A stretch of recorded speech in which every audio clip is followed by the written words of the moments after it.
conectarse con el segmento más amplio posible de la población. Si no ha tenido oportunidad de usar este servicio antes y quiere usarlo hoy, por favor pulse el globito en la parte inferior derecha de su pantalla que dice interpretación y seleccione el idioma de su preferencia. Thank you. Thank you so much, Francisco. All right. Welcome to the DOTI Advisory Board meeting for October 8th. We've got two big topics today around our budget and our Council District 6 update. First, I'd like to open the meeting and take our roll call. Are you ready for that, Gary? I am. I have been noting who's online here, and I see that Alan is here. I'm here. Amy Quintana. Okay. I know Elaine is absent in Europe somewhere. I see Joe and I see Paul. How about Andy? Andy James. Okay. Andy will not be here, Gary. He won't. Okay. Make note of that quick. Daniela Shepherd. Oh, there. I see you. There you are. Very good. I see Julie's here. Jake's here. Tinsley. I don't see you yet. Okay. June C is here. Ian. Alicia. Brian. See Brian. I see Jamie Lewis. That gives us 9, Jake. All right. So far. I think Danielle might have just joined. I don't know if you had her. No, I Yep. have. I counted her. Okay. Yeah, I saw her. Come on. All right. All right. Hopefully we'll get some joiners soon. As my next step is to approve our meetings, but I need 2 more people to do that. We're actually at 10, I believe, Gary. We got 1 more. Where? I'm counting 10 on the screen right now. If we I include missed? Brian I'm Carroll and June and Danielle. Yep. Danielle. Oh, there's Danielle. Okay. I don't see Amy. And I don't see Tinsley. I don't see Ian. Alicia. And Jonathan. Please answer that. Jonathan. Okay. I count 9. But nonetheless, 10 is still not enough. So move on, Jake. All right. I think we might have just added our final board member in for a vote here. I think the Clarissa and the panelist menu, I think, is our District 3 rep, if I'm not mistaken. Yeah, I wish I'd see, I have 10. Okay. I don't have 10. I have 10. All right. Hopefully we'll get some joiners here soon. All right. With that, we'll hold on our approving last minute. Actually, meeting. Amy did update her name, so Amy appears to be here. So hi, sorry. we're good with 11, Jake. Okay, great. I saw 11, Jake. Amy join. All right. Now can I get a motion to approve our meeting minutes? Move approval. All right. Will all those in favor raise their hand? I only got 2 pieces out, so I'll get the third out. It'll be fine. It's just in the All right. Um, And will you put them down? all good. All good. So tonight, it's too late to put that roast in unless. And then all opposed.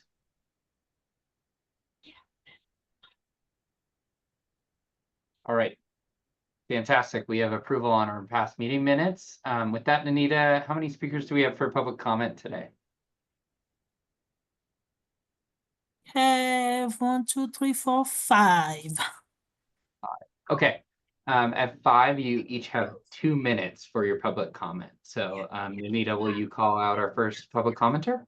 Yes, I'm gonna call Yuan Dung. Sorry if I mispronounce your name. No, that sounds good, but it's all good about the fish. We'll take care of it. Are you in? Hi. I would love to start. My name is Hong. I live in the Highland. I use the West Dunko Place in Clay Street to connect to the West 35th Avenue neighborhood bikeway every day. I'm here to speak about the current Clay Dunko Safe Streets Improvement Project that is soliciting community engagement. I support a lot of the proposed changes. Adding a hardened center line to Clay Street will reduce cut-throughs and slow down drivers. I appreciate the all-way stopped and bulb outs at Cathdas Place. I ride this intersection regularly and have seen a lot of speeding drivers veering down Dunko Place toward the sometimes congested West 32nd Avenue and Clay Street intersection. However, I would like to urge the advisory board to oppose the repurposing of the existing wide sidewalk to allow both walkers and rollers.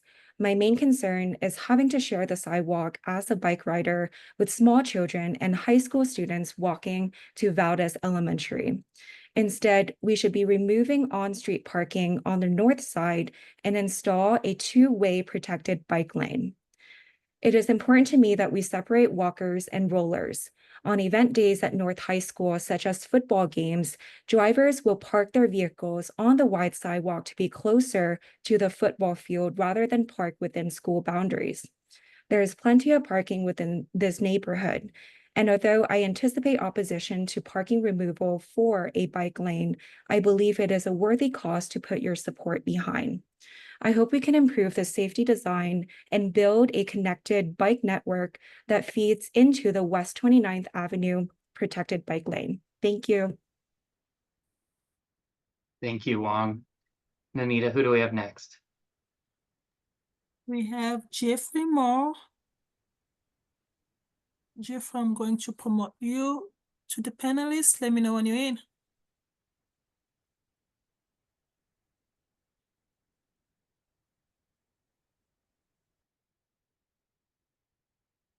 Jeffrey? Can you all see me and hear?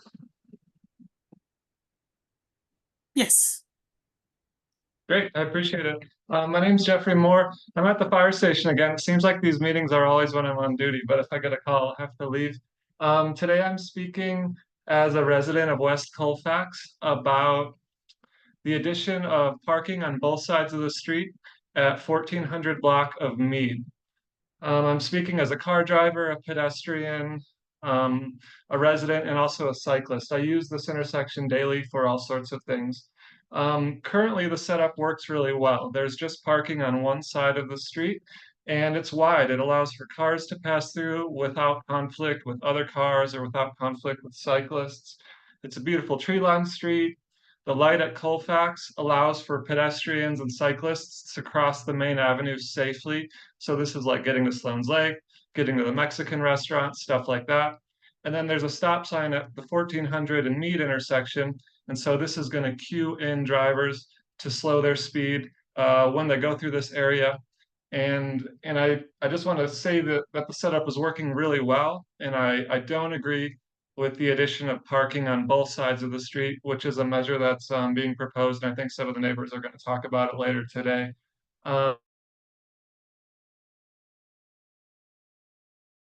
Chicken games situation. And anyone that's been in Denver has probably experienced this.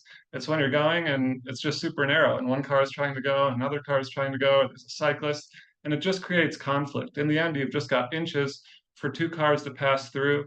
And basically parking on both sides of the street is definitely necessary for the neighborhoods and for the residents and the car owners.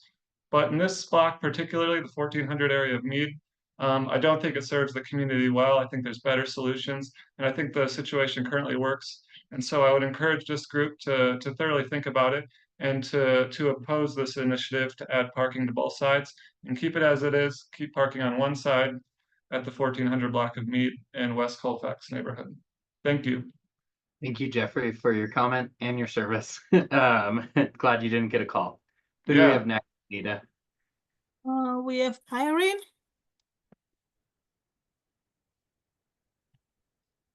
Irene, please let me know when you're in.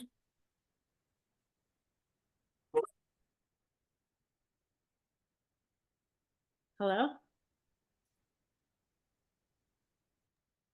Hello, Irene. Good to go.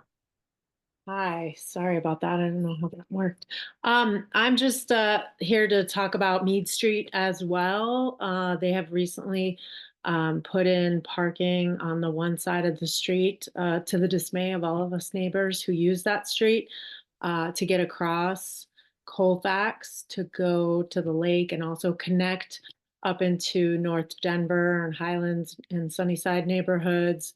And there's no reason to add parking on that side of the street. It hasn't been there for a very long time, for years and years, and it just was complete. We were completely blindsided when they added it.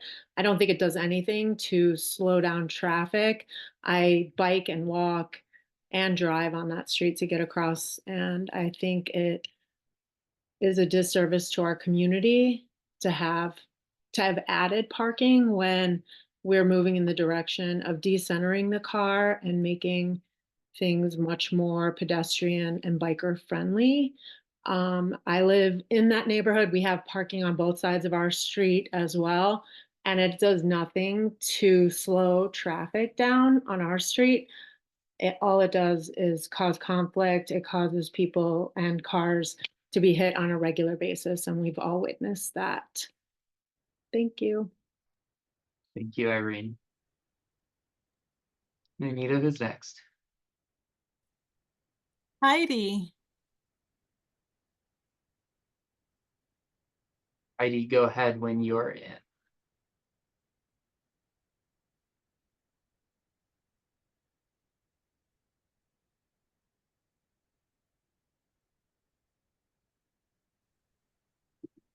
Uh, okay. Oh, all right. Okay.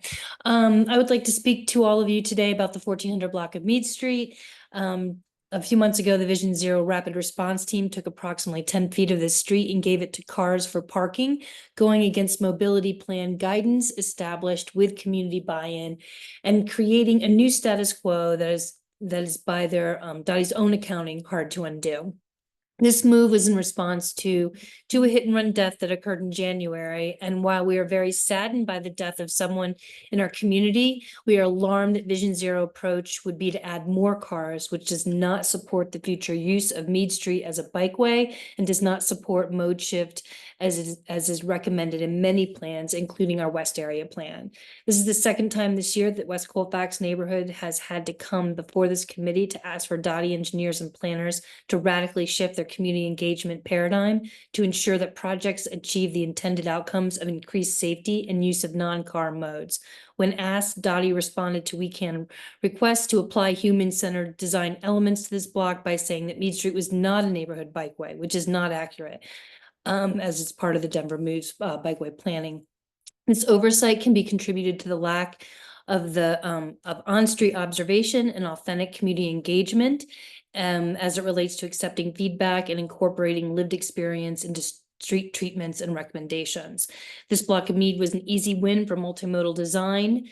No one has used this lane for car storage for decades, and there would have been no pushback to a higher level of treatment in this location, and we would have been able to build on and out from there. Instead, DOTI chose to put them and us in conflict with our future selves over something that could have been solved easily with minor tactical urbanism applications. I would ask this committee to do all they can to help communicate to DOTI to right the wrong on the 1400 block of Mead and to support their own plans and policy statements to get this treatment right before the moment has passed. Thank you. Thank you for your comment, Heidi. Who do we have for our final speaker, Anita? Paris Roman.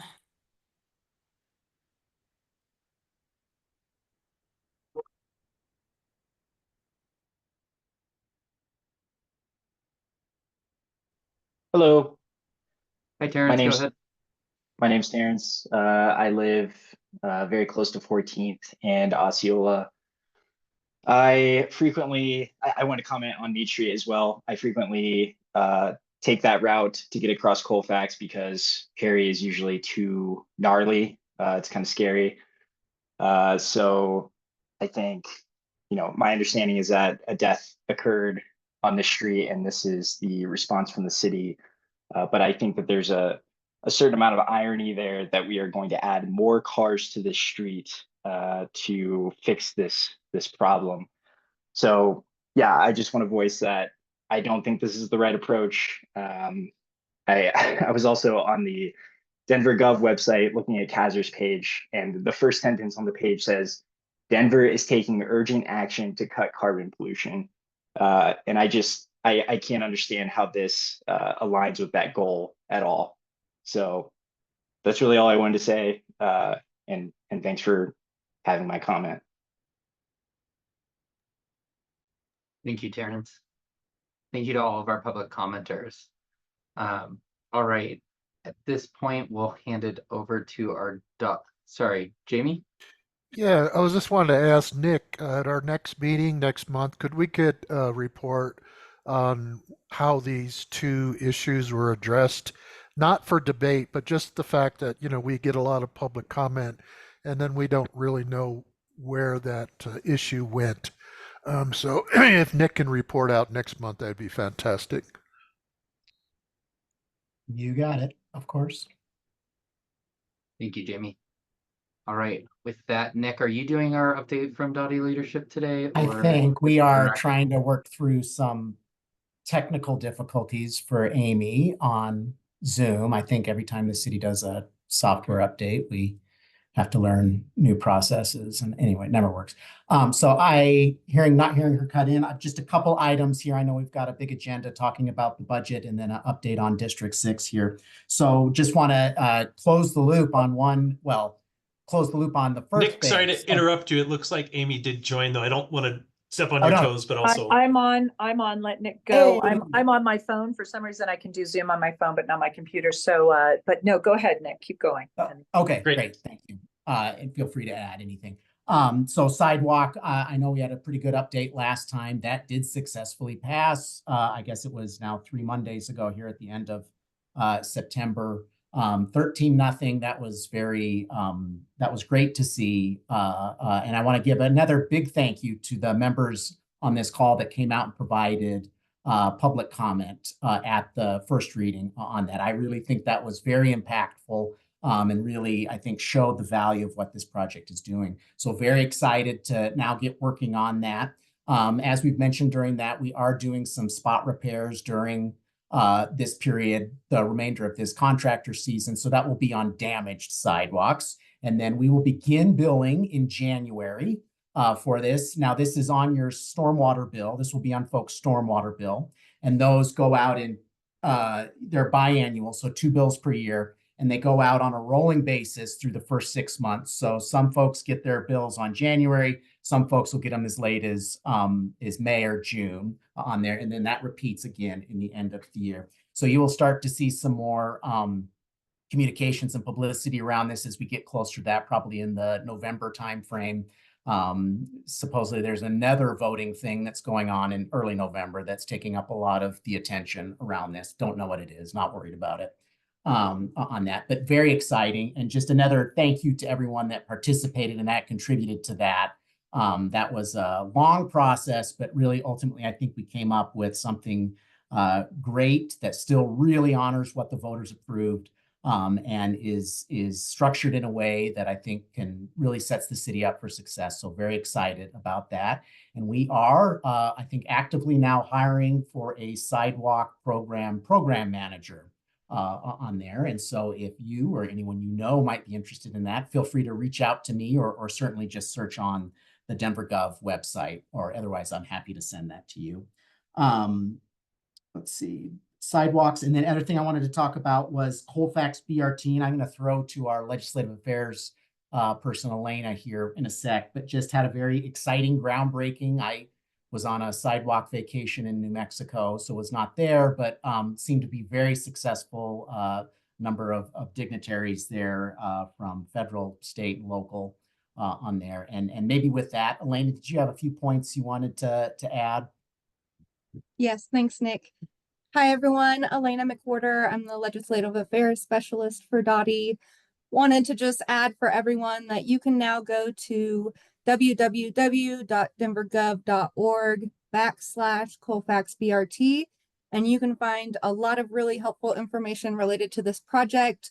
Things like construction updates, timelines, what's going on, what are you going to see as our contractors get out and start literally groundbreaking in the next month. And so you can find that there. You can find information about how we're supporting small businesses and local businesses through things like chats on Colfax, which is once a month where we go out and talk to businesses about hearing their concerns on impacts to adult supply deliveries or customer access, parking, whatever it may be, so that we can best support them through the next few years. We also have an awesome campaign that we just announced as well called We Back the Facts. So if you're on social media, hashtag We Back the Facts, take a picture at your favorite restaurant or shopping for some groceries or snacks.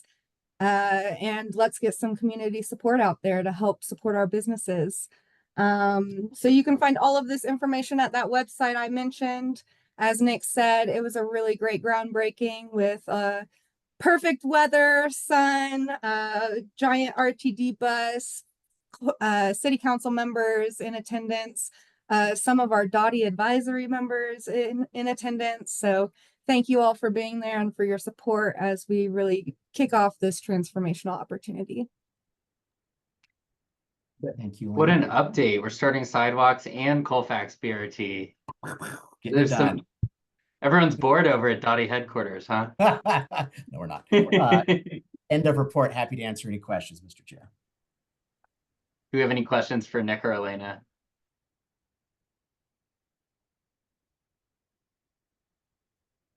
All right. With that, we'll head into our budget conversation. I know we had originally listed this as Earl, but who's giving our update here? Amy? Sorry, Director Ford. Oh no, you're fine. So we brought on Shane O'Neill, who's our budget director here in DOTI. First time him meeting many of you here, and he will be doing and providing the budget update for the team here today, as well as Amy, if you want to provide some. Actually, I'm going to take part of it. Okay. Exactly. Sorry, I was still on mute with my phone, you guys. Yes, my team has been working diligently to get me on, and it is not happening. They're like, unlog in, relog in, do other things. So I was like, you know, I'm just gonna stay on my phone, and here we are. So so I apologize. You see my hands or you see me moving as we go, but Nick or someone could maybe you guys share the slides as we go. Shane. Let me see if I can. It says it's disabled for me. Yeah, there's some technical issues right now for some of this, I think. Stand by for a second. Anita, can you make Shane a co-host? Oh. One more time. Or maybe Nick now? Sorry, team.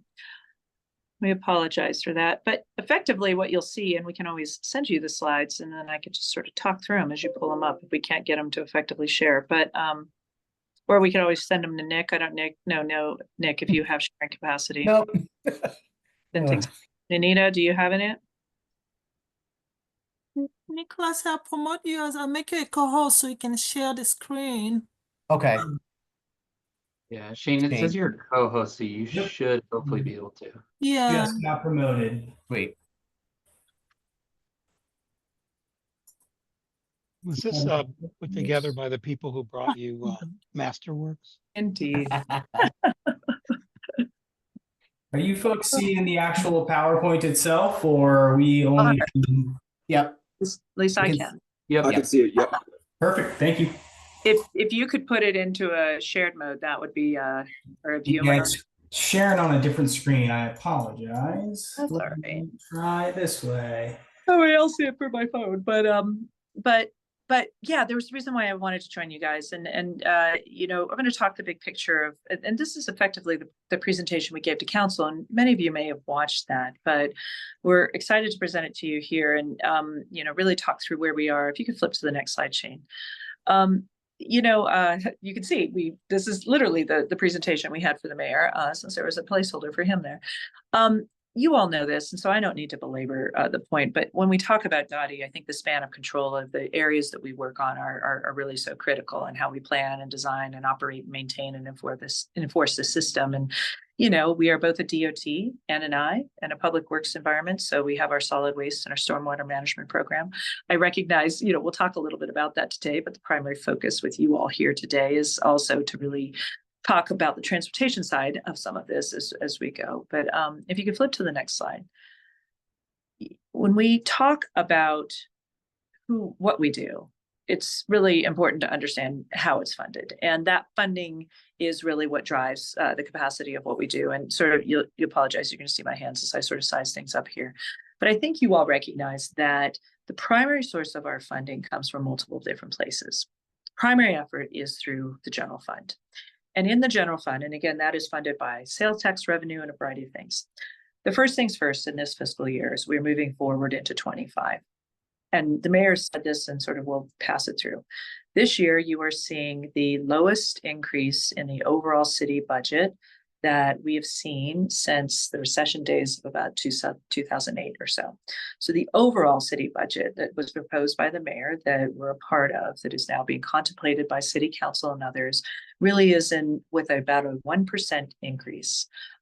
Consequently, what you will see when we sit and we talk about this through the variety of our different funds, you will see a budget that is very much stable and is consistent and does not grow, and essentially keeps the funds that we had from the last years, and it carries it through.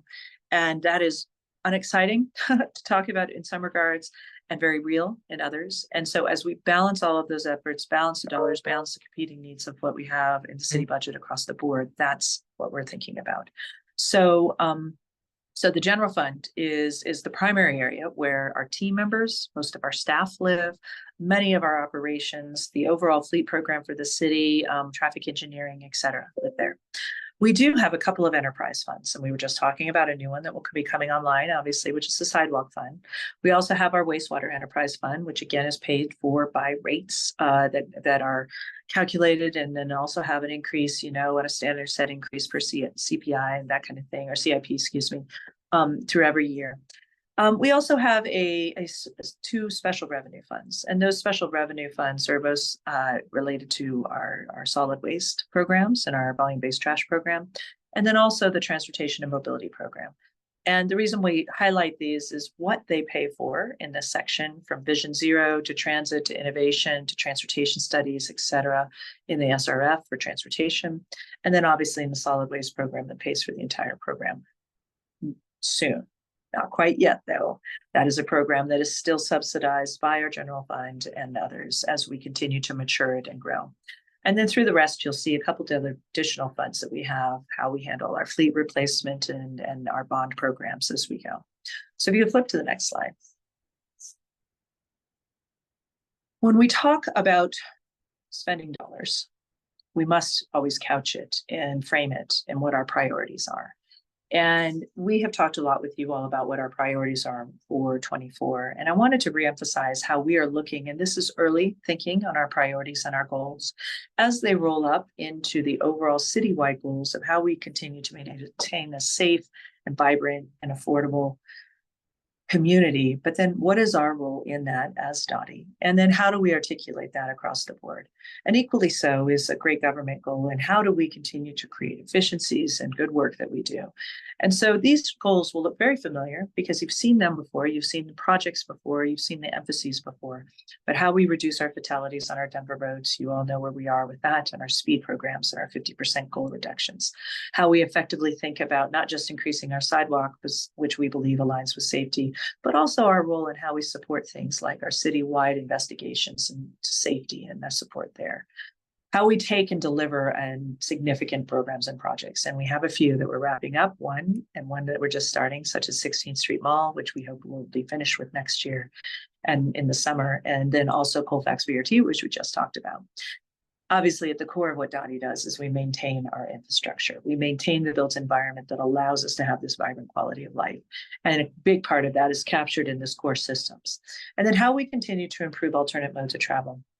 The mayor's talked about this, and we will be coming and talking with you all specifically about this here soon. But we are reinvigorating and re-engaging in our overall goal of how we reduce greenhouse gas emissions as a city.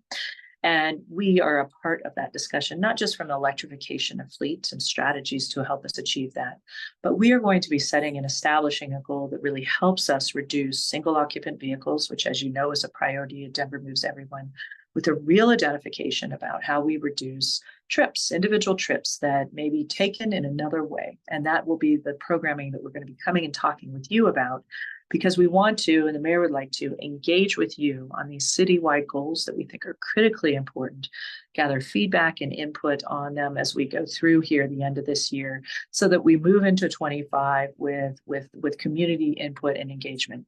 And we say this last year, as you well know, the citywide goals were established in February or March of 24, in the year that we were doing, and then we marched forward in that year. This year, we're taking a deeper breath, wanting to engage with folks and be able to talk to you. So please stay tuned, because we'll be coming back to you about that item. You can see here through the rest of Affordable Denver and Great Government, how we continue to align our accessibility and mobility services, such as our microtransit services, and then obviously a significant focus on the sidewalk program. And then lastly, our solid waste enterprises, and how we continue to look at the maturity of our volume-based pricing programs, how we continue to align our services and our programs, how we align that with overall program sustainability for our fleet, for our finances, and the outcomes that we want to have. As we recognize right now that solid waste is still growing, that there are still things we're seeing. You guys have experienced them. We talk about them with you, areas where we are in missed pickups and stuff. We'll talk about some of that. So you can flip to the next slide really quickly.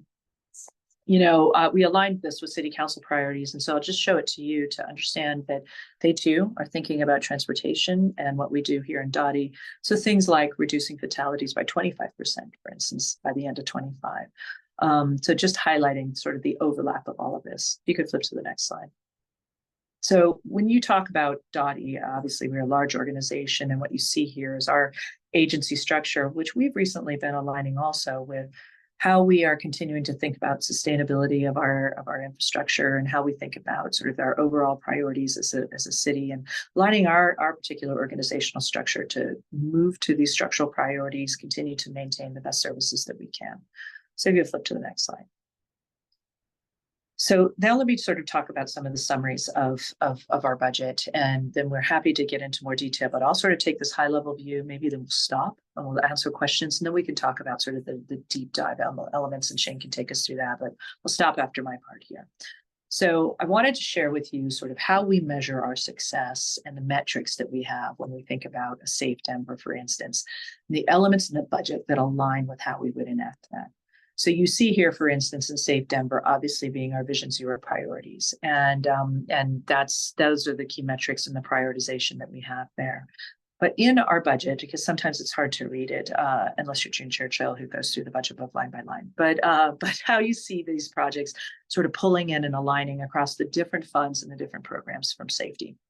The dollars that we've aligned with the SPEED program, and specifically our Safe Streets for All program. And as you know, we talked with you about our SPEED program. That is our singular focus on how we drive with alacrity and on how we drive down fatalities. And I'm so pleased to announce, and I think you all know, that we also were awarded a $6.7 million Safe Streets for All grant as part of our SPEED program that allows us to implement changes in the strategies that we were proposing for the downtown safety area, which the entire area, as you know, is a high injury network. In fact, just a quick note, it is, I think, less than 3% of our overall volume, area in regards to the city, and comprises 20% of our fatalities. So more dollars attached to, again, to the speed program, which also includes in the execution of the one of the elements that we've discussed, which is automated speed enforcement cameras. Safe routes to schools, you see dollars in there for hawk signals, some updates, some flashing beacons. Some of those are gap filling projects, not necessarily new, and others are new projects. We also see $2.2 million in what we call our district neighborhood traffic management program. And this, a lot of people have asked, like, hey, I don't see bikes listed in this budget. Where is some of this? What you see here is a combination of the dollars that took our community transportation network with our slow and safe streets, which protect pedestrians and bicyclists, strategies and funding, and collapse them into a program that also includes our NTMP program. And so $2 million to be able to allocate across our different districts for those changes that we want to be making this year. And then again, continued dollars on our safe main streets for all. If you could flip to the next slide. We talk, and these are just a couple of slides, but we talk a lot about sort of vibrant Denver, and nothing that's very sexy and exciting is, of course, how we maintain our assets. And our assets, I wanted to share with you just sort of in the run of how we look at things, like our pavement conditions, how we think about our bridge structures and our assets. And you can see, obviously, over the last several years that some of those numbers have decreased just slightly in regards to our pavement condition as a whole, the index that we strive for, which is about 75. In some, and it's a particular index that reflects the quality of the roadway, the smoothness, there's a variety of factors that go into that 75 standard on our pavement conditions. And you can see sort of where we've achieved and what we project that we'll be able to do with the funding levels that we have. Moving over into our bridge structures and how we maintain, we have a citywide bridge program that DOTI is responsible for, both from those that are on our transportation system, that those are pedestrian bridges, much of which you find in our parks, and then also some railroad bridges. And you can see that we do have some conditions that are with bridges in poor condition, but how we continue to invest and try to support those. You can flip to the next slide. And the short answer with how we invest and put into those dollars is that it's at a sustaining level rather than addressing sort of some of the additional needs levels. So you'll see that one of the other elements that we put in here were our fleet program, another significant asset that we maintain and manage. And you can see the numbers have been going down in the last several years in regards to the availability of our fleet. That is things like our solid waste trucks and others. And that is a combination of a variety of reasons, which includes investments to think about how we manage our fleet replacement. In fact, we have vehicles dying faster than we are replacing them at this point in time from a funding perspective. But also the availability of our team members, our fleets, our mechanics and others, parts, et cetera. And so you're seeing some impact for us in regards to sort of where dollars are applied and how dollars come out in regards to these metrics. So off to the right then is really the summary of how we look at our capital maintenance programs as a whole. And you can see that we have about a $60 million budget for that, which encompasses our paving, our asphalt, our bridge work, not sidewalks anymore, since that's a separate enterprise, but our signals and others. And so you can see that comprised there. We also do list in the planned fee fund, the $25 million. That is actually not part of DOTI's budget. It's a separate budget item, but it is important to know that it is an element of how we think about the holistic nature and the wellness, if you will, of our asset systems. And so you can see the $19 million dedicated, $6 million of the dollars that will be going to DOTI Fleet and Enterprise. But then also we are going to start embarking on a continued focus related to sustainability and the electrification of our fleet. So you'll see us moving here in the future with some thoughts about how we look at a solid waste program or others in regards to how we continue to move ourselves into an electric fleet concept. If you can flip to the next slide. Okay, so the last aspects that we want to talk about is really capital and capital investment, but we tie it again to that vibrancy, that vibrant Denver, how we achieve goals of reducing single occupant vehicles, for instance, how we invest in our systems and our transportation systems as a whole. And so that's why you see the DME sort of standards over there, the Denver Moves Everyone. But off to the right, what you can see is where we are with the investment that's coming in from a capital investment perspective. So this is capital discretionary dollars. So in transportation in particular, it's less than $20 million, about 17.9. You can see that the vast majority of the funding there includes gap funding for projects that we already have moving. such as Iowa Underpass and others. It also includes dollars for pre-scoping. So with the potential of another bond perhaps coming in the future, one of the things that we are very focused on is how do you get those projects ready so that we have accurate costs and accurate correction and accurate scope, such that when we do move into a bond program or a vote to the people, that we define exactly what we're doing and what we're building. And it allows us also help to deliver on the back end. You also see $72 million in our wastewater capital improvement program, which includes some really significant programs, which is Weir Gulch, for instance, which is underneath the overall water program, which is really how are we taking a major floodplain area, the gulch that reaches into that, and reestablishes the protection from flood, reestablishes habitats in the area. And we are moving forward with a project in partnership with the Mile High Flood District as we move forward, along with a variety of different projects on green infrastructure and greenways and others. And at some point, we'd be happy to come back and talk to you all about some of these programs. In fact, we're presenting later this week on this water program to the South Platte River Committee with Council. If you could flip to the next slide. Director Ford, we're a little past the scheduled time we had for our presentation. I want to make sure we have time for the board discussion. We asked to pre-watch this if we could do like an express mode. Yep, let's end it right here because this was the last one. So this is the last slide on the budget, and we turn it to questions, which is essentially how we handle our services. So you're going to see dollars that are put into our solid waste services, dollars that are put into our wastewater services, and really it's a focus of how we continue to get those to good and maintain the services that we need for our customers. And I think that might be it, right? That's the budget piece. The rest is about equity programs and the like, and I'll let us skip by this, but why don't we turn it over to questions and then we can go from there.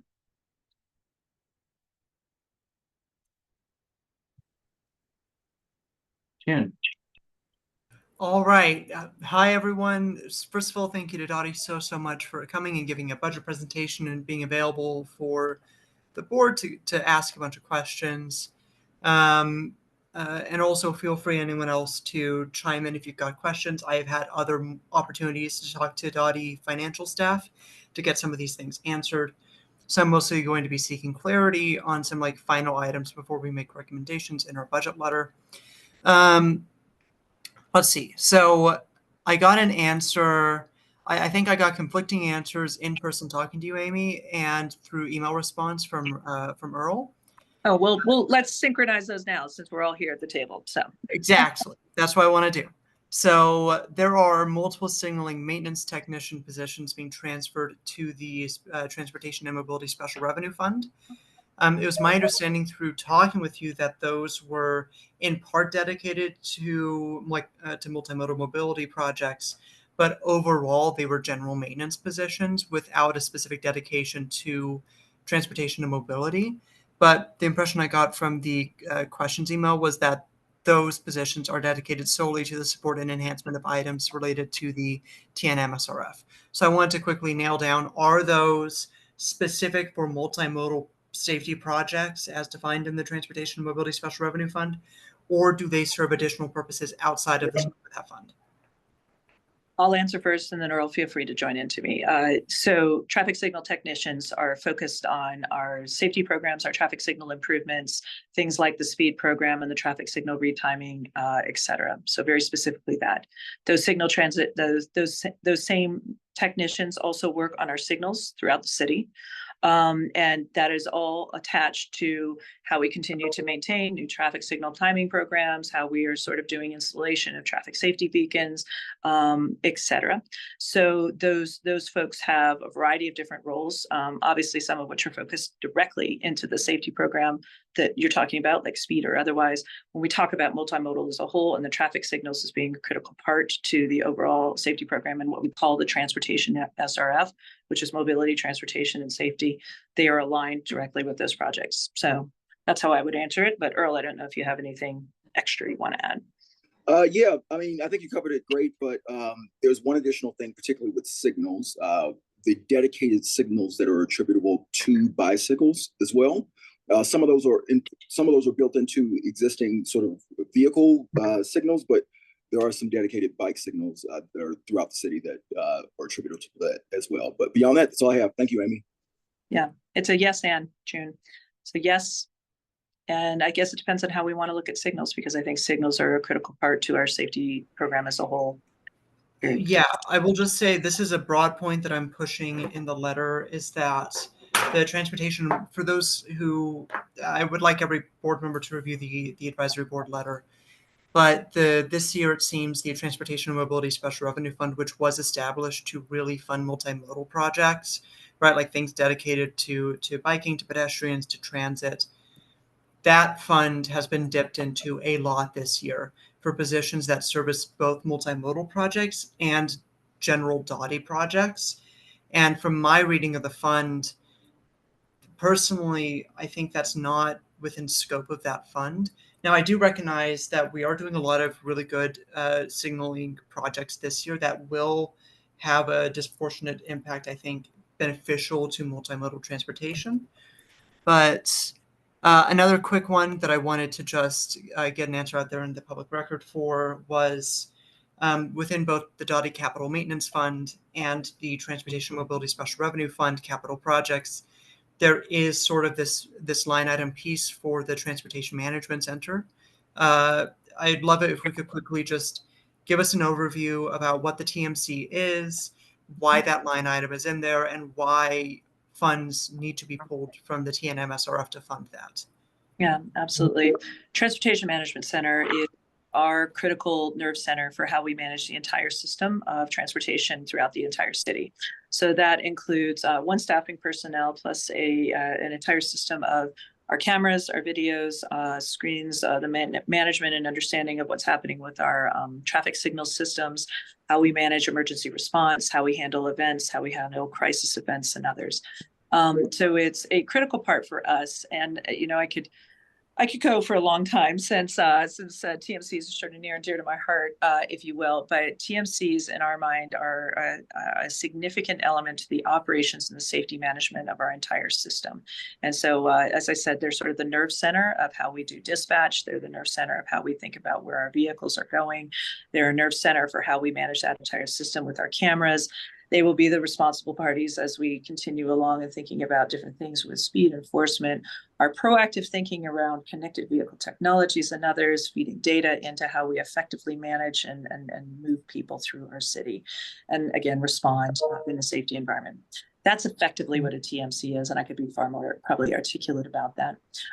We believe that the way the SRF is with capital investment and others is that SRF is not just about investment on a physical infrastructure on a street in regards to multimodal. It's about an operation systems and a physical infrastructure that manages the operations of the system.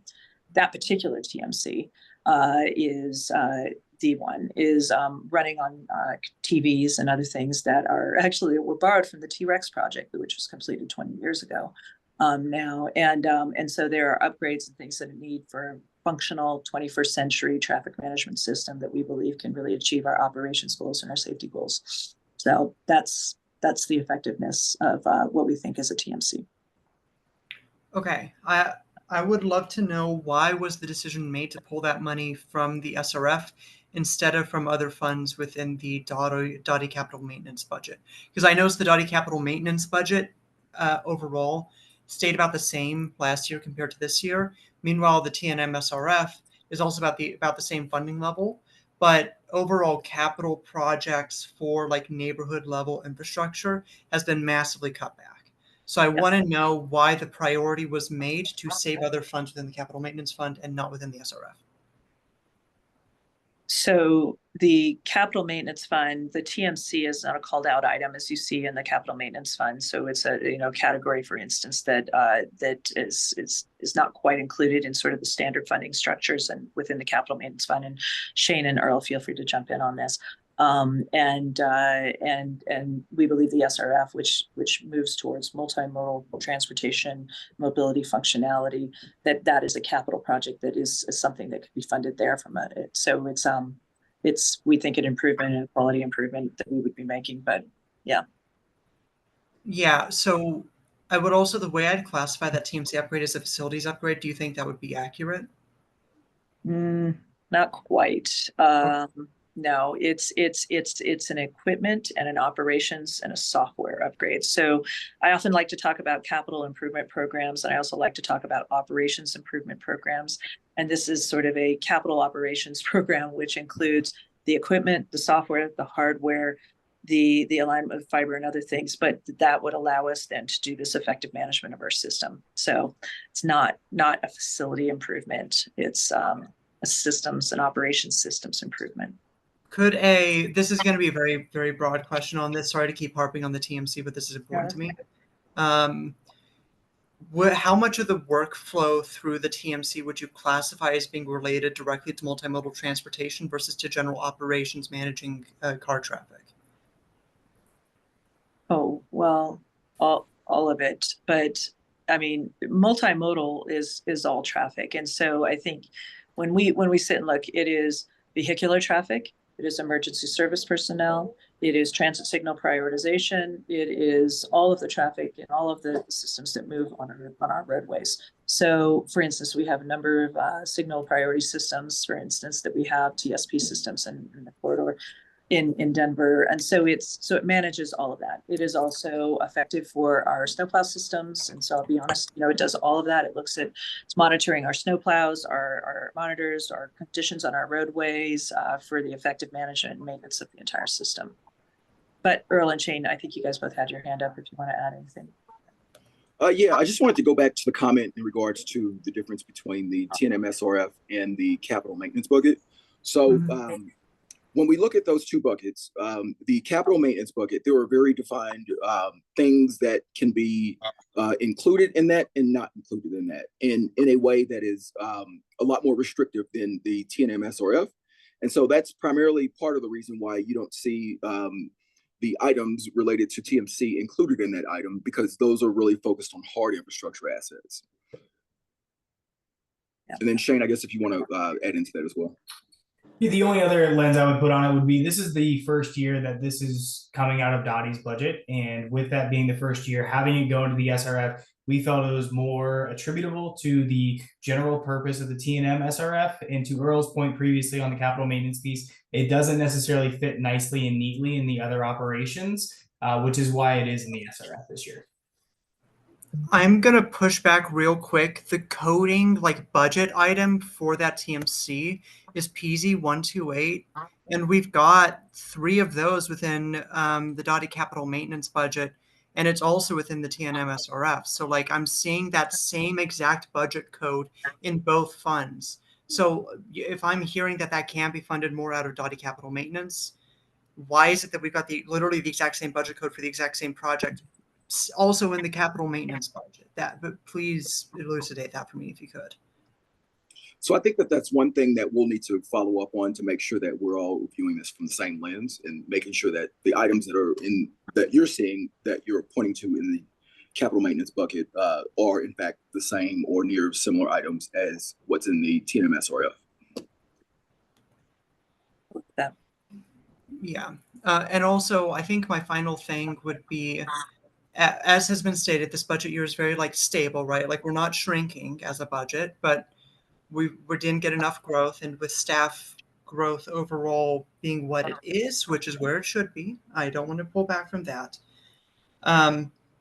Again, why is it that these neighborhood level, really customer facing projects, we've seen such a decrease from last year, especially out of that special revenue fund, which is where a lot of money has been pulled from previous years. For context for the board, we're moving from about $8 million last budget cycle for capital projects out of that SRF, most of them to those direct neighborhood projects, to zero, effectively, about $100,000, which is for curbside management plans. But all that decrease is those neighborhood level projects. Some of that is sidewalk funds, but why has the fund in a flat budget year, why are we seeing, instead of budget stability in Safe Routes to Schools, Vision Zero, and bikeways, instead of seeing stability, why are we seeing decreases? So really quick, one thing in relation to flat budgets, right? Mm-hmm. So when we think of finances, costs go up every year, right? So in theory, if your budget is flat and your costs go up, your budget is actually reducing because you're spending you're getting less for your money.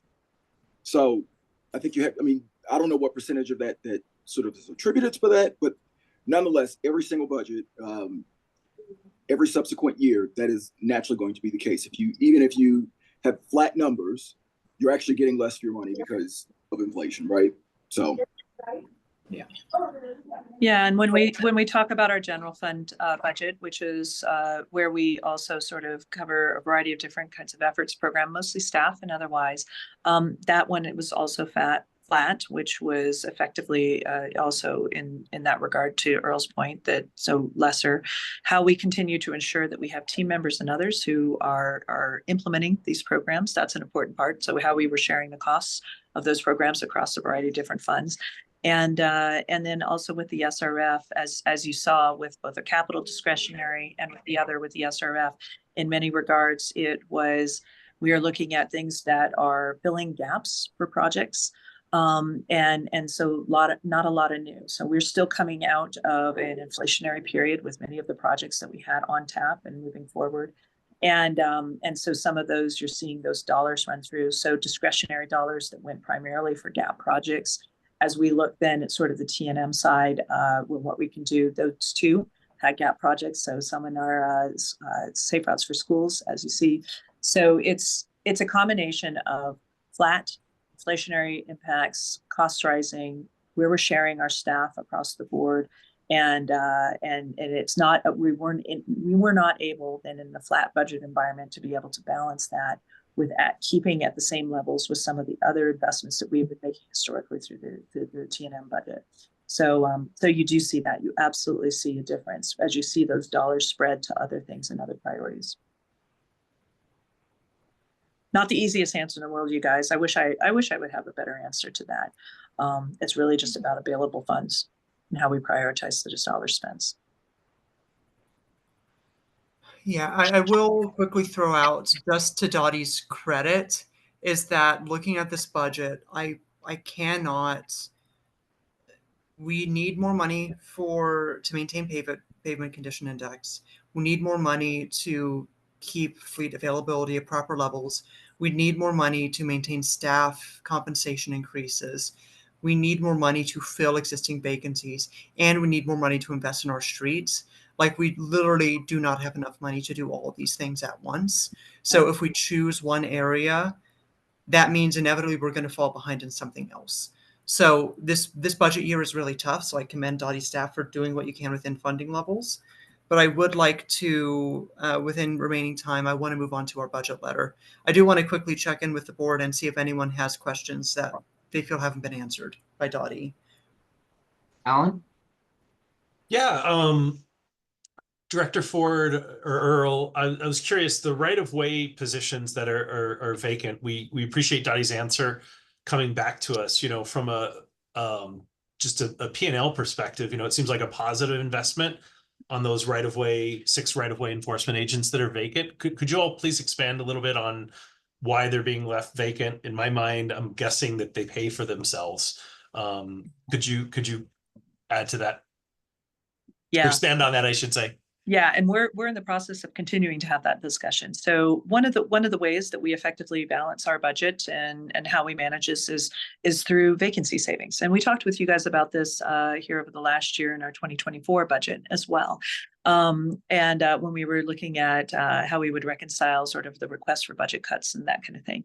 So right now, as you know, DOTI has a lot of people and a lot of staff. And so one of the ways that we reconcile that budget is we take a whole look and we sort of snap a chalk line, if you will, and we say, hey, we're going to hold certain positions vacant and we're not going to fill those, but we're going to move forward, in particular with the right-of-way enforcement. And this was a conversation that we had with council as well when we presented this budget, is their desire for us to fill those right-of-way enforcement folks, because in many regards, we call them our $1 million babies, but that's their role is, of course, how we enforce the effective use of our right-of-way. It has a number of objectives for us on keeping people moving, commercial impact, how people are using parking, a variety of things. So there's re-intentional focus about the rules and the enforcement that they do. And they also do generate revenue, and hence the moniker, if you will. And so we're sitting and talking with them about whether or not that would be something that we would continue to move forward with on that hiring, about how we manage both our staffing and our budget allocations related to our staffing with positions that could be beneficial on multiple fronts. So that's a good question, Alan. I will also add briefly, with our partnership with DOF, we do have flexibility to potentially adjust mid-year. All of this is going to be an ongoing analysis, and we're continuing to strategically look at all positions when they become vacant, if it is a required fill to be backfilled right away, if there's higher priorities to then be shifted. And this will definitely be a focal point, as it's been a part of a lot of conversations with DOF over the last several weeks. Yeah, excellent. Shane. Thanks, Shane. Forgive me, I guess me and Alan have some similar thoughts, but I also just kind of wanted to drive home the right-of-way topic. I think that well, Nick's been with us the longest, but I know Nick's heard me out on right-of-way enforcement probably 100 million times. But it is the one thing that I know that I hear the most from constituents, and I know my council member does. And I know that Councilmember Flynn also brought this up when it was presented before the council, but I know vacancy savings kills me. And I don't know if it's the non-public sector part of me that like is very much in the private sector. And the concept of saving money by not hiring someone to get a job done that increase revenue. And I would argue that that actually goes for all of our public servants, serve a value that is positive to our. So like just conceptually, I do fail with vacancy savings as a theory, because I think that the cost overall is so much higher to pause these positions and then restart them. But this is one that I think we've been penny wise pound foolish for a long time on right-of-way enforcement. I think that I've frequently heard that our vacancies are high in it. I would argue that it is one of the hardest jobs in the city.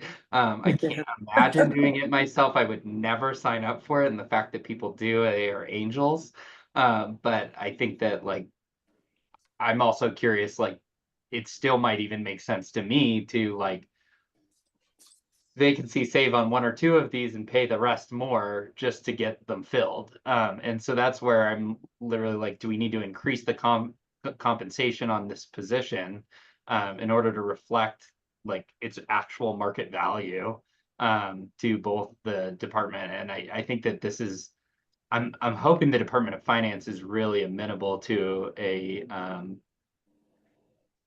like June said, I believe DOTI is extremely underfunded compared to where I would like it to be in my heart. And so I'm hoping we might be able to get some movement on actually realizing that, because I believe these positions actually fund the general fund, in which case they're beneficial to the entire city.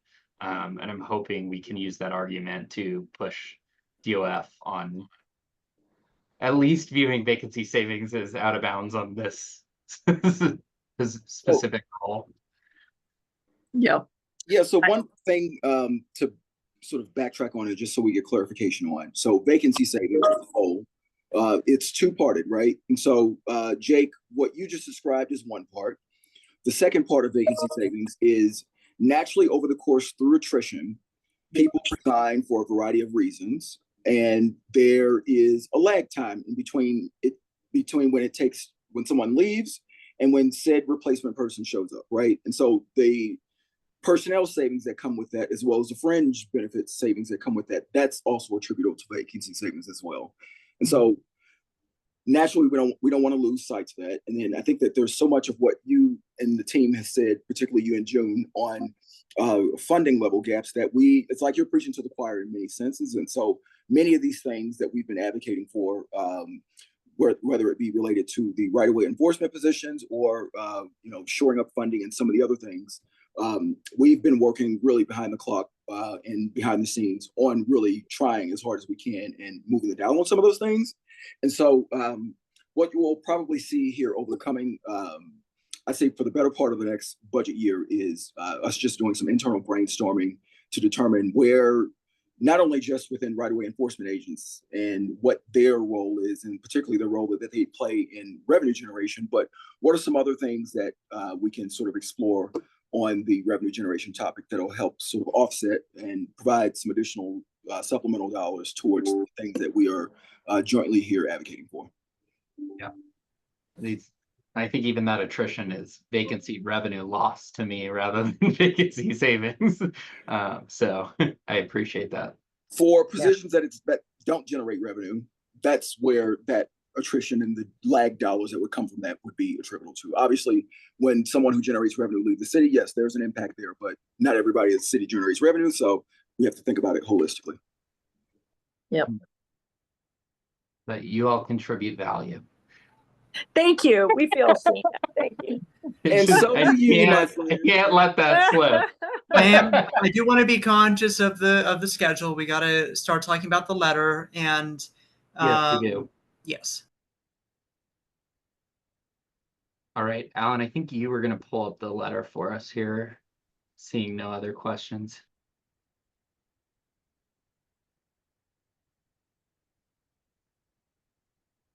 June, would you like to dive in and kind of go through the finer points of this, and I can just scroll down as you go through them? Yes. So I hope everyone who is interested had an opportunity to review the letter. We're going to do so again anyways. So our first broad point is that as I was looking through this budget this year, a few things struck me. First of all, how overall low our level of funding is and continues to be. That is a problem that we need to fix. However, within current resources, a very serious problem in this budget is that a lot of items were put into the Transportation and Mobility Special Revenue Fund, which, from my understanding, are not within the scope of that fund, either within intent or within letter of the fund. I think DOTI has generally done a decent job of nitpicking the specific wording of that fund to justify adding some of these projects and line items into that. But I think most reasonable people would agree that when you have a fund that specifies projects related to biking, sidewalk safety, and transit improvements, that we don't just say, well, safety includes everything tangentially related to safety. Not saying those things aren't important, but I don't think that's within purpose of the fund. So our first recommendation is that that fund should not be dipped into for general purpose expenses, even if they have some kind of nexus to safety. They must be for multimodal and safety projects. Here, multimodal being defined as not including cars. They already get the lion's share of capital funding in the DOTI budget. And so this fund is not for that infrastructure. Here we're pointing out that the fact that only $1.6 million of this year's fund is dedicated towards capital projects. We're pointing out that there's a massive increase in operational spending, which isn't necessarily bad. It's just a problem when that operational spending is not for multimodal transportation. Instead, we're trying to reclaim that money in this budget. So that'd be $1.6 million of capital spending that includes the curbside management plans. Those do bring in revenue, though, so I'm amenable to keeping that in the special revenue fund, because then those will actually directly fund the special revenue fund in the future, and it has a direct nexus to multimodal safety. But the TMC upgrade, I'm still unfortunately unconvinced that this is a project for this fund, and that $3.7 million of general purpose operations, which was specified, also should be within the general fund budget and should not be within the SRF. So that's our first recommendation. I also wanted to highlight possible places where we want to see that money go is to Safe Routes to Schools, who are seeing a net capital projects funding decrease this year compared to last year. Denver moves bikes implementation, since we've got this whole new fantastic plan that DOTI has put together, to the concurrent bike paving program as well. That is a line item that has existed in previous years, which does not exist this year. Division Zero, although Division Zero is getting a lot of help in the form of the speed program, so that might not necessarily need to be as high of a priority, since if you think about it, they're actually getting a lot of money for some cool stuff this year, which is awesome. And then finally, transit to Denver's mountain parks, notably Red Rocks. That is just something I want to start throwing out into our funding conversation in Denver, so that we can actually move towards making equitable transit to our mountain parks happen. Doesn't necessarily need to come this year, but I want to get the idea out there. Right-of-way enforcement, we want those positions fully staffed. That can be either a line item in this year's budget, or it can be an ongoing agreement between DOF and DOTI to fill those positions still, and to do mid-year budget adjustments to get those filled. Either way works. We just know there's revenue generators, so we want those filled. We're happy with the emphasis on achieving Vision Zero goals. The fact that DOTI this year is finally targeting speed on arterials is amazing. That is incredible, and we really thank DOTI for doing that. And we're looking forward to the results of that effort. We do appreciate the emphasis on equity and the large percentage of projects that are going to be in equity areas throughout the city. In particular, we included an ask to really prioritize sidewalk fulfillment and build-outs in Globeville, Elyria, Swansea, and East Colfax, in addition to projects throughout West Denver, to really make sure that all the new money that is flowing in is going to our high-need communities.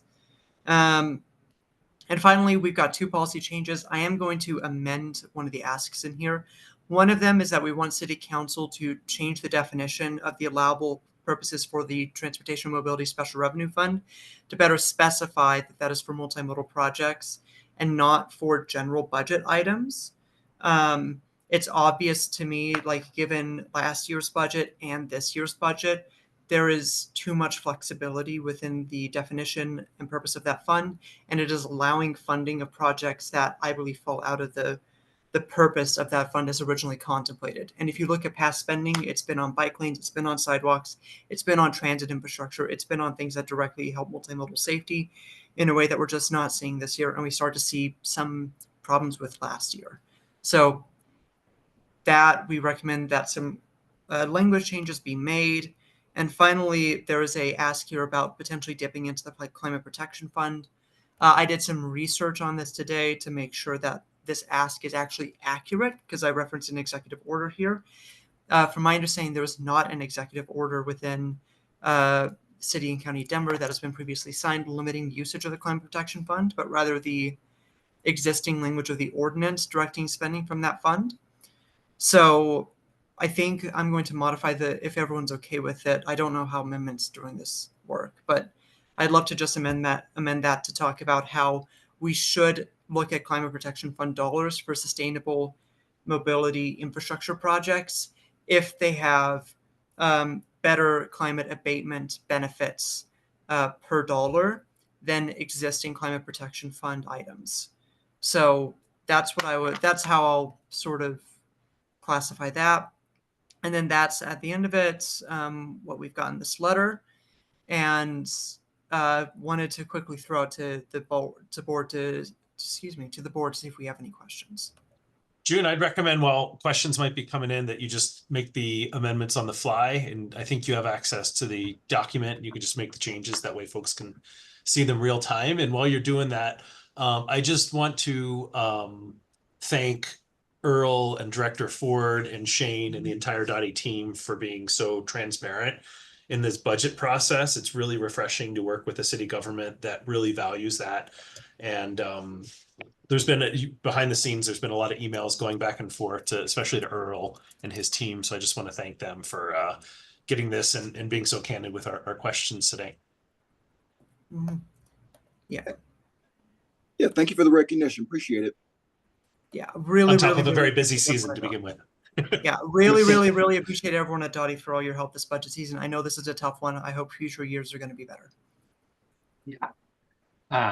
While we're doing that real quick, I might also add in thanks, Earl, for letting June and I simultaneously attack you at the Colfax BRT event. So, thank you, June, for making. Oh, are you still working on you're still. Jake, I wouldn't have wanted it any other way. It's just good to remember your height too, you know. June, as soon as you're done with this edit, do you want to make a motion to approve it? And then while we're doing that, Jamie. Yeah, quick question for Amy. I'm just curious, with this, we're all doing this on projections that we're going to have low sales tax.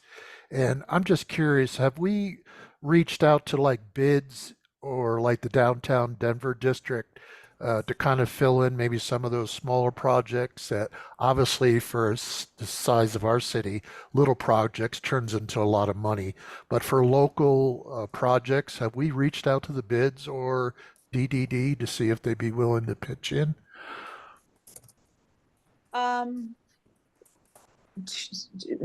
Sort of, no. So our bids, we have and Nick, feel free to answer this along with me. So with our bids, we have relationships with them that really focus on the operations and maintenance of the things that we do build. As we move forward, there are absolutely big investments that they make in hardscape infrastructure and otherwise, and we certainly have opportunities to do that and have in the past, I believe. In this particular year, I don't believe that we have anything sort of specifically outlined in regards to that.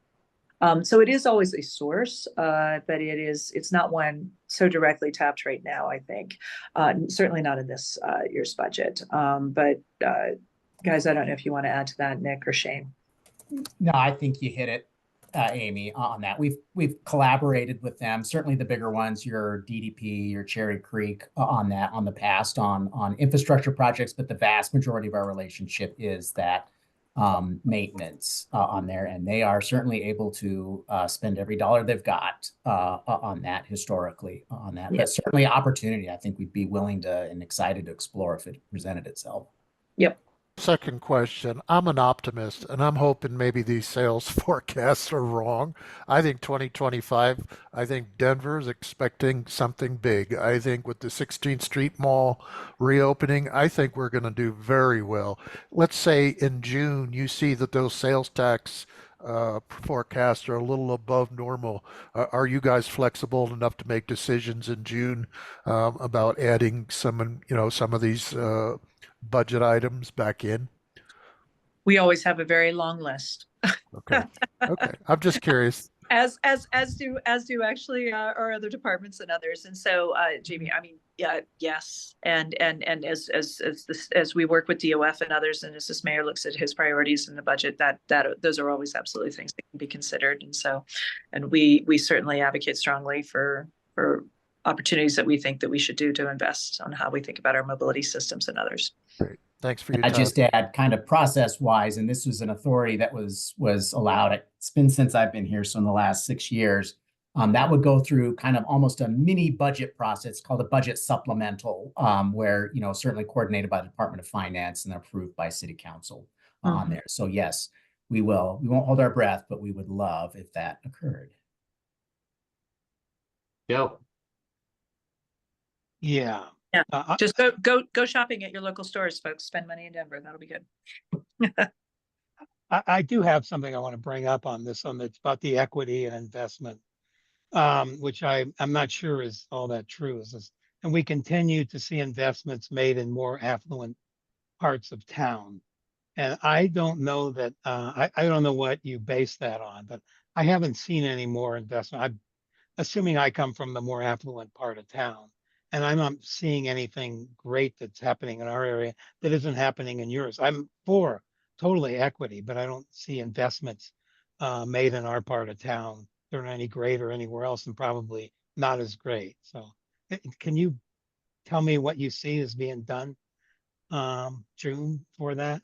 Are you asking a question of, does equity sort of override sort of where we put our investments, and there are some areas that don't fall within our... Amy, real quick, that is a No. question on the drafting of the budget letter, and I'm actually I'm so sorry to put you on the spot, Alan, but I believe you wrote this specific part of the letter, so I'd love to sort of get your thought on that wording. Yeah, I'm not saying you shouldn't invest in that, but just that we continue to see investments made more affluent. I don't know that that's true. That's what I'm saying. And Joe, Yeah, I'll just say, sorry, Joe, Yeah. I'll just say, I think we're going to send out the presentation from today. There is a specific slide we didn't get to that really outlines with using our DOTI equity map, and would just put a bug in the ear that may be a topic for a future meeting, because I think it's a very impactful tool on there. And it lays out specifically geographically, here are the projects, here are the equity areas on that. It lets you kind of see that relationship between projects, equity areas, and kind of how that goes into decisions. So that would be in this presentation. We'll send out to y'all. We just didn't get to it. Okay, Yeah. I'm just not seeing continued investment. That's all. I got it. That's my only point. I have nothing against investing in all the areas of town. There's nothing wrong with that, and it needs to be done. So that's all. Yeah, I did actually genuinely want to check in with Alan. If I'm wrong on that, please let me know, but I believe you wrote that part of the letter. Yeah, I did. And I think it just emphasizes that, like, hey, we applaud the department for focusing on this. And Joe, you might not see it, but I do know that, especially, calling out Globeville and Elyria Swansea is slated to get some of the first sidewalks as part of the sidewalks fund, if I'm not mistaken, based on what I've heard in the past. But certainly that's why we want to emphasize places like East Colfax a little bit closer to you. And, Tinsley's mentioned the far northeast and Montbello and other places like GVR as well. So, but again, I tried to keep it a little bit broader, but saying, and other equity neighborhoods, which are identified on that big old map that DOTI has, that Nick alluded to. Okay, I'm just saying, what investments? That's all. Yeah, I think yeah, that's all I'm saying. If possible, to keep this to keep that specific part more focused on increasing investment. I think if it's all right with folks, I'll make a quick wording suggestion, because I also, having seen the map of projects, there's really not a ton of projects going on in a lot of really affluent areas, which I'm actually very happy to see a lot of investments being made in our equity areas. So I might modify that wording just a bit, if that's all right.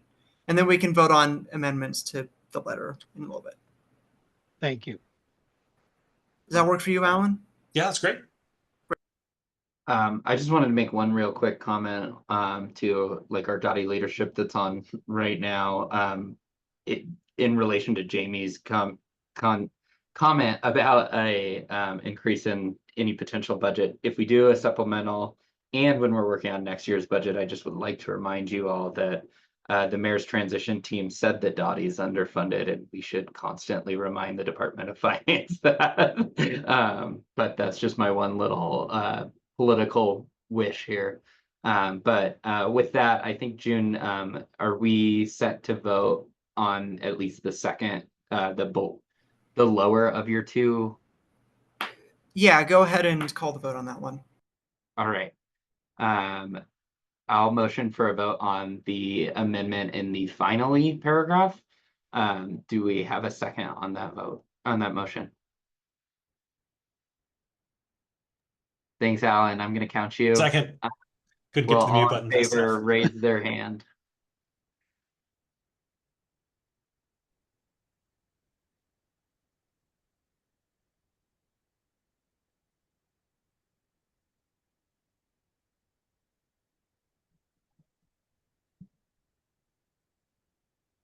I'm raising my hand. I just can't figure out how to do it when I'm presenting, by the way, Jake. All right, thanks. You can all put your hands down. I counted 10 with Alan. And then any opposed, will you raise your hand? Right. That amendment's accepted, June. And are you ready for us on the first? Yes. Threw together some hopefully useful wording on that.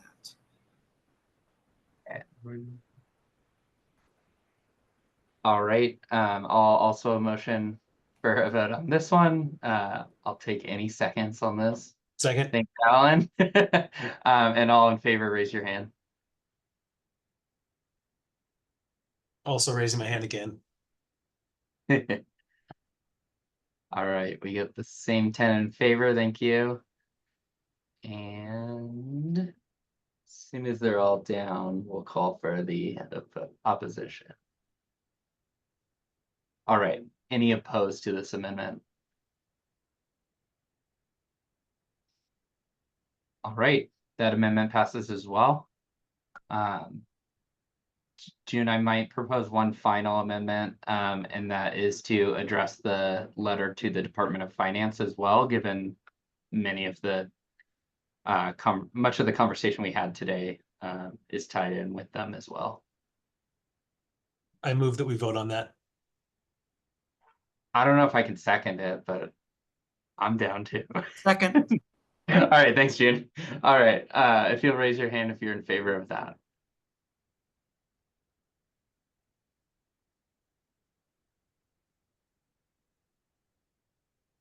All right, you can put them down. Got 10 in favor on that. And then any opposition to that change? All right, that one's approved as well. Any other final comments, questions, or final amendments to the letter? All right. I'd like to move that we vote on the letter as is. Great. Second. Well, all in favor, raise your hand for that as well. Sorry, Alan, you're gonna get gorilla arms. And for the record, we had two proxy votes, Julie and Aileen, also voting in favor of the letter. That's correct. Thank you, Alan. So I've got 12 in favor. Everyone can put their hands down, and then will any opposed raise their hand? All right, the letter's approved and ready to be sent.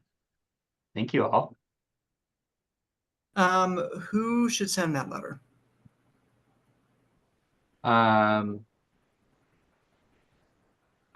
you and I can work together on sending Yeah, it. we can talk about that We'll offline, send June. you. Yeah, Yeah. either you or Jake or I, yeah, it would be fine, I think. Great. All right. We're running a little behind schedule, but we are ready for our Council District 6 project update. We're about 8 minutes behind, so hopefully we haven't eaten into it too much, but budget's important. And then Molly, are you our presenter for that? Awesome. Hi, everyone. And I hope this won't take that long. So I think we'll be good. I think we'll be able to catch up on time. First of all, thank you so much for having me. I really appreciate it. And let me go ahead. I'm going to send a request to share my screen since I have a PowerPoint for you And all. Molly, to help speed you along, we've heard from several of your colleagues so far of kind of what the role is and things like that. Cool. So if you want to accelerate through that, but we'd love to hear more, obviously more about your background. It's great to see you. Yay. Yeah, definitely. So let's see if I can share it yet. Oh, I can. All right. So I'm talking tonight about hold on, why is it? Okay. About District 6. So let me go ahead here. Okay. Hopefully you can see that. I'm Molly Lanfear is how you pronounce my last name. And so here's my background. I actually grew up in Denver. I went to GW High School, and then I proceeded to go to CU. Upon my college graduation, I moved to Washington, D.C., where I worked for, then he was Representative Mark Udall, and then I worked in the Senate. So I worked for him for 5 years. It was a great first job, and decided I wanted to get a master's in public health. So that's what I did in D.C., and I did grassroots advocacy. So I come from an advocacy background. I was very much in the public health world. All of my time in DC, I stayed there for 8 years. And then I decided to go big or come home, and I moved to Alaska. I've always been an outdoor enthusiast. So my time in Alaska, I still was working for public health, but got really involved in grant management, where I oversaw some of the grants that we were working on built environment things, trying to get kids outside who had chronic conditions and diabetes and things like that. And that's where I really started to become passionate about this intersection of health and our built environment and transportation and parks and getting outside. So when I came back to Denver, I got a job with the city with Denver Parks and Rec, where I was for 4 years, working on various projects in their planning side. And then jumped at the opportunity to go join DOTI, because I just really felt like some of the projects were more transformative for the city. So I was really excited at the opportunity. I'd been here almost exactly a year and really like it. And I have 2 little kids that keep me really busy. You can see we went to DC recently and they fell asleep on the metro. And the picture up top is me cross country skiing in Alaska, which was a great mode to get around and commute to. I actually commuted to work quite a bit by cross country skiing. And then recently in Denver, I got an e-bike. So it's a big cargo e-bike where I commute from. I live in actually Central Park and I commute downtown a few times a week if the weather cooperates and my schedule cooperates. So that's kind of a little bit about me. So you've seen this. I do represent Southeast Denver, so districts 4, 5, and 6. You've seen this, the community, like what community designers do. I often just say very quickly that we're a liaison with the community and council. So let's talk about the projects that are specifically going on in District 6, which is Councilman Cashman's district.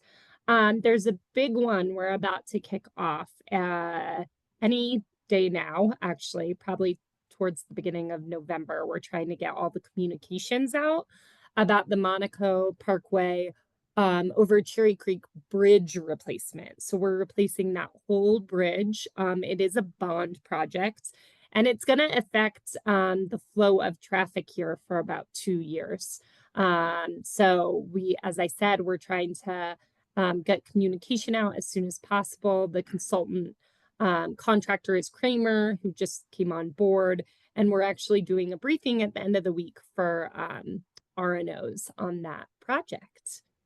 Then we have, in coordination with that project, we're working on a huge stormwater project on East Tennessee and South Oneida Street right there. And those are just kind of, we're coordinating because it's all happening in the same area. And that storm on for quite some time, but we're about to enter phase 3 of that project. And then Bucktail Complete Street and Evans intersection improvements. We're doing a lot around Bucktail and working closely with the University of Denver on some improvements. Bucktail is one we've had in the pipeline for a while, but we're also doing some traffic calming pilot projects around University of Denver because of the increased crashes we've seen with pedestrians and vehicles. So right now we have rumble strips along Evans through the DU campus to slow people down. And that should be in effect for I think it's been there for a couple months and we're planning to keep it for a few more. And we'll do some analysis with that and see if rumble strips is something we can bring to other parts of the city. And then the East Virginia, East Dakota is part of our CTN Central Community Transportation Networks, which I hope you've heard about. It's connecting streets through our bike program. And that's just a very small section of District 6. So the ones that are in design are Harvard Gulch East, which is, again, it's a the Gulch floodplain mitigation project that we're in design here. We're probably making the Gulch easier to access and then turning the neighborhood access a little bit. We're making part of that into a cul-de-sac to make it easier to get to the Gulch, which is kind of neat. And then we have a really big project, the Alameda Lane Reduction Project, just finished, is in the final stages of design, which we think will be really transformative to Alameda. It's from Lincoln Street to Franklin Street, and it's just allowing some really carving out some really left turn lanes along that stretch and putting in, reducing the lanes to 1 lane. So we're hoping that traffic flows a lot better through this corridor, because we know this is not just a corridor used by District 6. This is a main thoroughfare and has a lot of businesses and schools along that stretch. So we're excited about that project. And then kind of the high profile planning project, the main one in District 6 is Evans. We just had a public meeting last week about it, where we presented some highlights. It kind of goes section by section. It's on our website right now. It's a big stretch as well. It's Colorado to Quebec. Again, this is kind of a shared project. It's District 4 and District 6. But we're really excited about this being a very transformative project for the southeast side of Denver. But we have a lot of information on our website, so for this project in particular. So I encourage you all to go check it out. And then I think this is a slide from my other colleagues as well, just other things you may see around town that, we affect. And I did really go really quickly through it because I know I wanted to be cognizant of time, but really happy to answer any questions and dive in as best I can to some of the projects I highlighted, or just the community designer role in general, or really any of my districts. So, Joe, I see you have your hand up. Oh, Molly, thank you for that presentation. I was very pleased to see what's going on in Evans because I actually bike across the bridge over the interstate, which at Birch and Evans is probably the most unsafe place in the world. Yeah. And I've seen little kids and their parents trying to get to the train and with their luggage and almost get hit. And Evans Avenue is a mess. So I'm going to definitely look at that website. I think that's a great thing to study, and it couldn't happen any sooner. So thank you for including that. Yeah, and I can say a little bit more. Birch and Evans, that intersection actually is in District 4, but definitely part of it's part of everything. And we are doing some bike improvements on the south side of Evans on Birch that we know is a Band-Aid to a larger issue. And we're really, I think the Evans Corridor Study has done a good job at looking at that particular intersection. There was a fatality there in the past. I don't know if it was last year or the year before, in the recent past. And so this is definitely, I know, a priority for us, a priority for Councilwoman Romero Campbell. And we're really just trying, again, to look at what we can do there in the near future, given funding constraints. So I hear you on that one, but thank you. Thank you. Yeah. June, I see your hand up.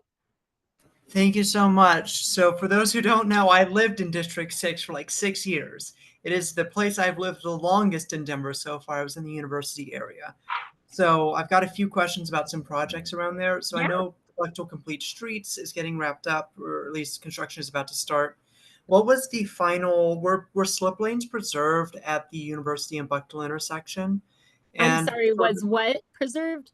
Slip lanes across the planned bikeway there. You know what? I don't have the latest. Can I get back to you on that? Yeah, I would for sure follow up on this because and I think it is on our website. It goes intersection by intersection.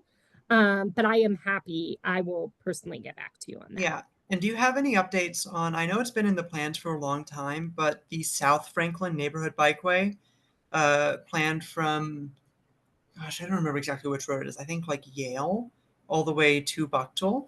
Do you have any updates on that? Yes, it's still it's slated as a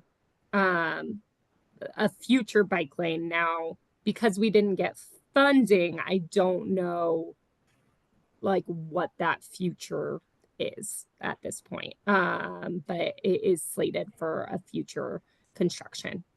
Okay. I also know I've seen in the plans a bridge at the university station across I-25. Do you have any idea what status on that is? Is it just also we don't have money for this right now? Yes, unfortunately, yes. Okay. Same thing for steel. That's planned route potentially. I'm not sure what are you talking about with steel? Sorry, I'm not familiar. I think that's a planned north-south bikeway to Yeah. connect Butchill up to Florida. So yeah, any of the bikeways that are not currently in construction, I know you guys just talked about the budget, so I don't know if you were updated on like the bike ped and the funding we got with that, or know about that probably more than I even do.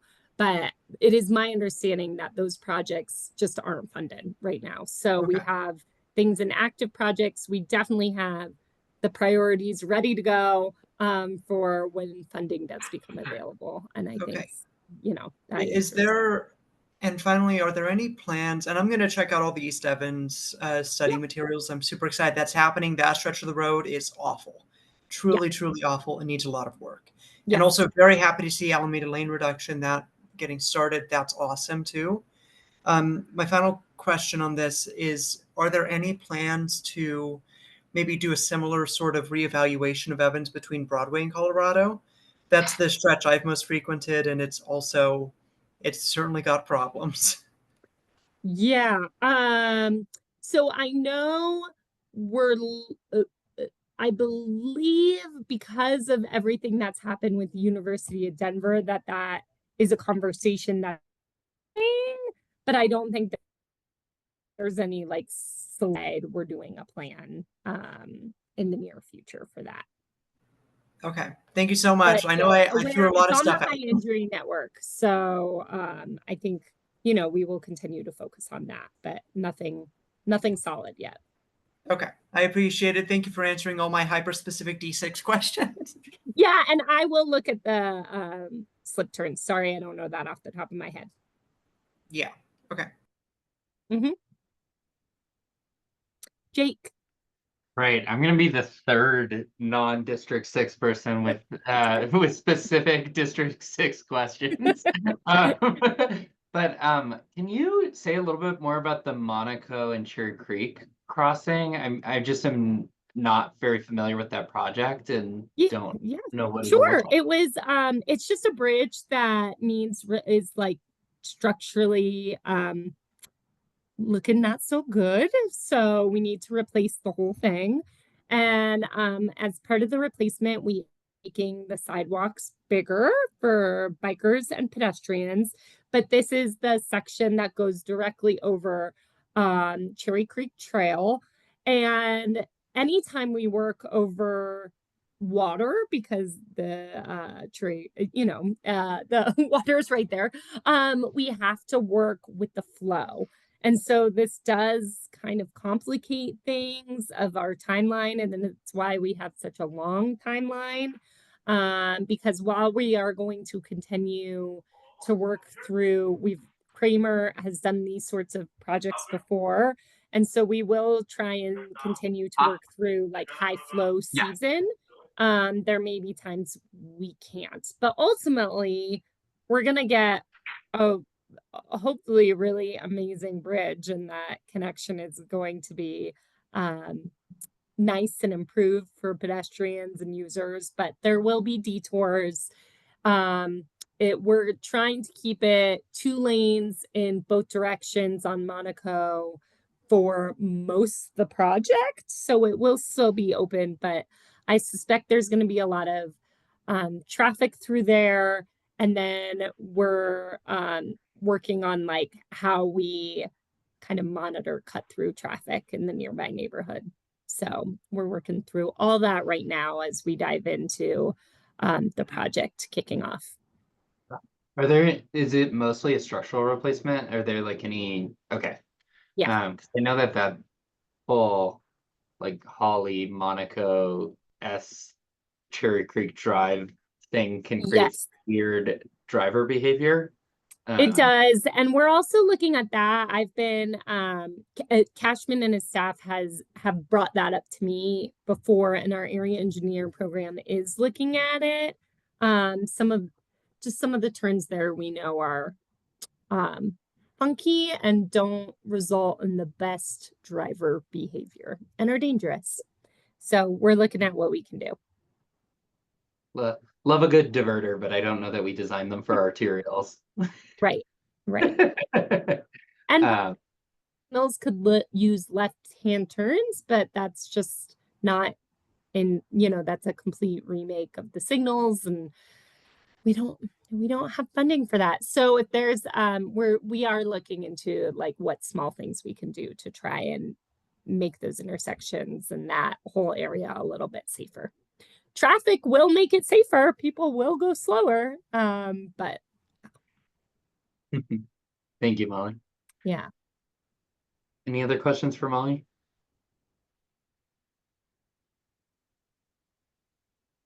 Well, thank you for having me. And again, if anything comes up, you now know my name. Please feel free to reach out. And June, I will be in touch with you for a follow-up answer on Bechtel.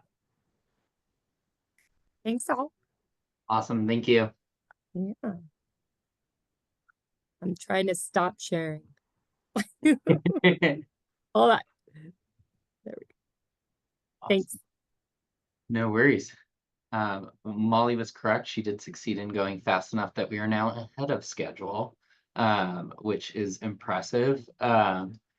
We do have our odds and ends is our next section of the board meeting for anything else we need to discuss.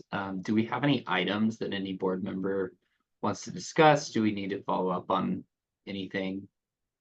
Comments on public comment, etc. Got June 1st. I will just follow up on public comments again real quick. On Mead, I really do want an answer from DOTI staff on like, is there anything else we can do there aside from just adding in parking? I think that'll likely, from my understanding, actually have a positive safety effect, but it has other negatives that I'm not sure outweigh it.